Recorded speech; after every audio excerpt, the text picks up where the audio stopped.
Hello, I'm New Name, and I am usually a RuneScape 3 player. Though about a year ago, I started to play a old school RuneScape Iron Man. And I am a weirdo because I like to play slow and steady and enjoy things and kind of play to have fun and play super efficient, which tends to make my audience a little upset sometimes. Though, today I wanted to take some time and talk about 3 hot takes I have about old school RuneScape from now my year of playing it. So, before I get into that, make sure to subscribe if you aren't for more old school RuneScape videos that'll make you question, does this guy even know how to play RuneScape? Or for some RuneScape 3 videos that'll make you question, does this guy even know how to play RuneScape? And don't forget to leave a comment down below of what your old school RuneScape hot takes are. So, hot take number 1. As you can see, we are here in Varlamore, or, well, a subsection of Varlamore, and my hot take is Varlamore and the continent of Zeah as a whole is kind of a cop-out. Don't get me wrong, it's great. I love a lot of the content that I've tried out on the area so far. It's a lot of fun, I love the world building, I love the designs, it's really cool. However, I feel like the old school RuneScape team has chosen this way to avoid dealing with some of the, how to put it, glaring holes left by the split between RuneScape 3 and old school RuneScape, specifically to do with some of the quest lines in the main continent. I love what they've done here in Varlamore. I love all the different areas. I love the quests. They're pretty entertaining to do. I know I'm still really in the early game, but I feel like there's just so much going on here, and it definitely feels more like an expansion, but at the same time, there's so much that is left feeling dead-ended over here on the main continent. I think a perfect example of this is Prifindis, where it really feels like they took their time when it came out. Granted, this is my opinion looking back on it, not having yet played the content, but it kind of feels like they took their time and did it after Zeah because they didn't want to feel like it was too close to RuneScape 3. And this also plays a role with Desert Treasure 2. They kind of skipped over the Majorat storyline, which has a lot to do in RuneScape 3 for the future of specific Majorat characters. And let's just say, from my opinion, it leaves things lacking, especially when it comes to the things that have been built out. For example, to then go back and add the quests later, such as probably the most recent example is While Gothic Sleeps. That was added in later, and they specifically, I remember back in the day, they put Dragon Claws on the raids. I remember watching YouTube videos about it because I watched old school RuneScape videos long before I ever really played it consistently. And I remember people complaining that they didn't just want While Gothic Sleeps ported in then because they didn't like how easy it was to get Dragon Claws just for them to add Tormented Demons in later. Though I do like the sound of the changes they did with that. So anyways, it's a bit of a ramble, but that's my hot take number 1.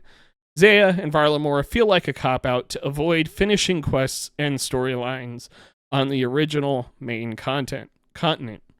Okay, so hot take number 2. I am really bad at this game, so we're gonna have to talk about it through the through the skill guides, but gear progression kind of sucks in old school RuneScape. So, for example, let's load up attack. What I'm talking about is you have the tiers bronze, iron, steel, black, blah, blah, blah, rune, and then eventually you get to dragon. Through these levels, every 10 levels, you get a good upgrade and you get different gear to go. Cool. Then you get to the later levels and you get to 70 there's just so much stuff here. And maybe it's just because I don't like to min max, but it feels like, for example, there's just tons of options in 70, and I feel like they all are good at their own unique spot. And then you get up a few levels, 75, same thing, tons of options. You've got your crush weapon, your slash weapons, your stab weapons, and then same thing at 80, where it's just a single item from different bosses that give great upgrades. Now, maybe it's just because I'm used to RuneScape 3 and we went through this phase for a long time of Jagex really got nervous of like once you hit the 99 threshold, you're like, oh crap, I'm getting close to the 99 threshold. There's not much more slots for me to add gear. But old school RuneScape really feels like they're just, how to put it, avoiding the reality of getting closer to end game. Certain things like going from 80 to 82, going from the Grazi Rapier to the Osmondon's Fang, reminds me of in RuneScape 3 from all of our years of going from 90 to 92. We had this exact issue. The community hated it, and it just doesn't... It's mostly for the sweats and for the min-maxers, because most people, if you're playing on a normal account, you're just going to spend the money on the cheaper option. And sure, would it shorten my kill times to go and buy the other gear? Maybe. But it just kind of sucks. I read on the Iron Man Reddit forums, for example, it's basically, from what I read, you get the Blade of Saldor, and you go for ranged and get the Bofa, and then that's about it until maybe you get the Twisted Bow and the Scythe. And yeah, that just it's one of those things of the gear progression just feels weird. But that's just me looking at the guide, and like I said, I'm a casual Andy. I definitely don't see the point in spending all that time for a marginal upgrade. Maybe once I get to the late game, I'll understand it, and I'll be like that meme of Danny DeVito, where he's all beat up. He's like, I get it. But for right now, that's my hot take number 2. And finally, hot take number 3. And I've said this before, but the fact that clue scrolls in old school RuneScape do not stack sucks. To me, like, okay, so I get that you can just drop them and juggle them and everything and whatnot. Like, if I drop this, it'll stay on the ground for 30 minutes. But, or for 90 minutes, and I can get another clue and drop that one, and so on and so on. At that point, why not just make them stack? It just seems useless to me. Okay, I mean, to me, that's the same thing. That's just making it needlessly hard and annoying to appease the sweats.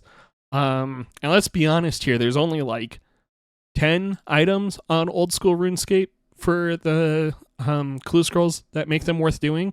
Unlike RuneScape 3, where, in my opinion, there's a lot of reasons to do them. They're consistent, good money. You don't have to pray and get one of those good drops. Like, I don't have to pray I get boots off of these medium clues. I don't have to pray I get third age after hard or elites.